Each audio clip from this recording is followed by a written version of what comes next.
un año exactamente se esperaba que 2014 fuera un año de expansión económica gracias a la participación y aporte de sectores como el agropecuario, comunicaciones, maquila, intermediación financiera y comercio. Y si bien es cierto, no se cumplió a cabalidad con lo proyectado, el déficit fiscal fue menor. Los grandes problemas se generaron en los últimos 8 años en los que prácticamente se estancó la economía hondureña, así como aumentó la inseguridad. Hoy es una tarea de todos enfrentar este lastre y revertir esta situación.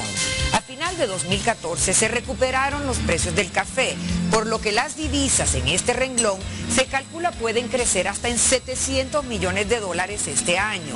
Pero en realidad lo que sostiene al país son los hondureños que envían sus remesas desde el exterior y sectores como la grande, mediana y pequeña empresa que siguen invirtiendo a pesar de las adversidades. Estos son los detalles con Rodolfo Velázquez.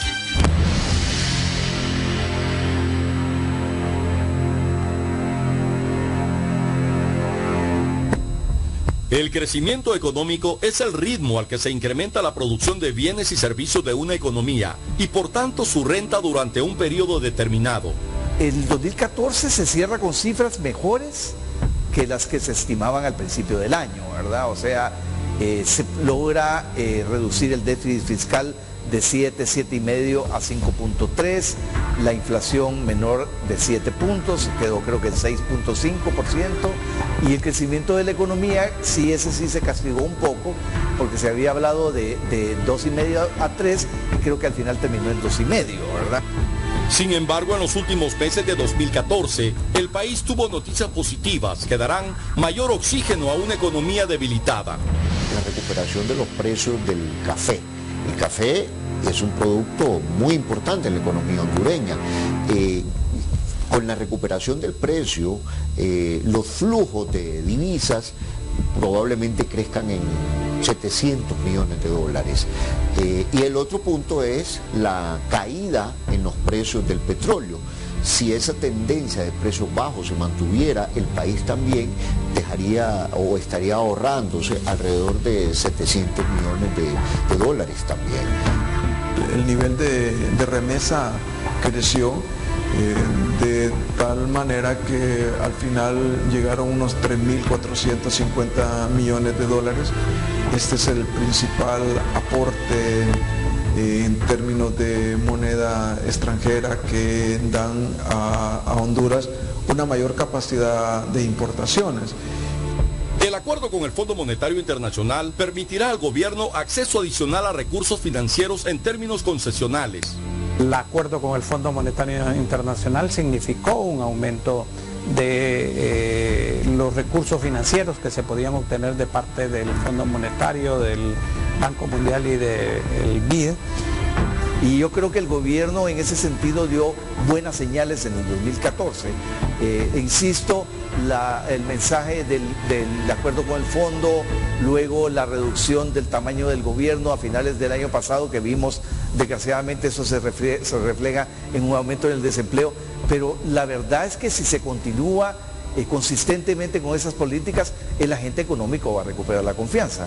Lo acordado con el organismo internacional plantea definir un nivel máximo de endeudamiento público. El nivel de endeudamiento público supera los $13.000 millones. Esto es una cantidad espectacularmente grande que toma en cuenta también la deuda que fue condonada, pero que no significa que se borró del todo, sino que es una deuda en la que hay compromisos de programas y proyectos que tienen que ser financiados. Un buen clima de inversión permitirá un crecimiento económico de 4% para 2015. Hay países de América Latina que han tenido un 12%, un 11% sostenido. Por ejemplo, Perú. Perú comenzó con 24 políticas públicas consensuadas en un gran pacto nacional. Tenemos que esperar del gobierno una simplificación administrativa, simplificación tributaria, para hacer a Honduras más atractivo en la inversión, más competitivo. En el Plan Nacional de Desarrollo 2013-2018 ya se ha establecido como una de las metas hacer de México un país próspero, con crecimiento sostenido. Esto básicamente lo ha venido trabajando el gobierno con políticas para mantener finanzas sanas, para mantener estable el ingreso, para mejorar la productividad. Se deben plantear políticas públicas para tener un plan de desarrollo a mediano y largo plazo. El tema del financiamiento para las empresas, tanto pequeñas como el sector agropecuario, que requieren condiciones especiales de financiamiento. Todos esos factores pues deberían de confabularse y crear una plataforma para mayor crecimiento, para mayor inversión, pero sobre todo para la generación de empleo. El financiamiento al pequeño productor. Honduras tiene que producir más de 30 millones de quintales, por ejemplo, y que tengamos un buen invierno, tenemos que estar listos, tiene que haber riego, por ejemplo, arroz, café, frijoles, maíz. La evolución de la inversión privada nacional y extranjera sigue siendo la base del comportamiento económico.